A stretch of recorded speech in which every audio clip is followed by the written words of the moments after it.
આજે જૂના ડીસા ગ્રામ પંચાયતની અંદર લીજ બાબતની ઘણી બધી રજૂઆત થતાં પંચાયતે નિર્ણય કર્યો કે ભાઈ તાત્કાલિક અને મિટિંગ બોલાવેલી સરપંચશ્રીના અધ્યક્ષસ્થાનની અંદર આજે તમામ સદસ્યો હાજર રહી અને પંચાયતની મિટિંગ બોલાવી છે.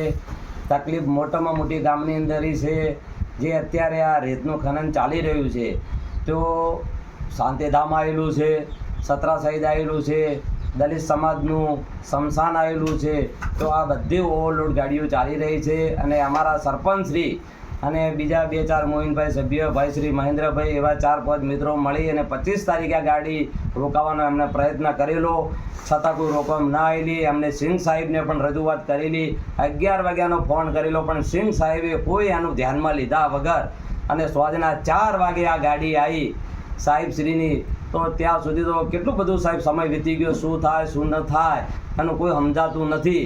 એટલે હવે તો આ નિર્ણય જૂના ડીસા ગ્રામ પંચાયત તથા સદસ્ય પંચાયતના સભ્યો અને ગામજનો ભેળા થઈ અને જે નિર્ણય લેશે એ તમામને સર્વમાન્ય છે.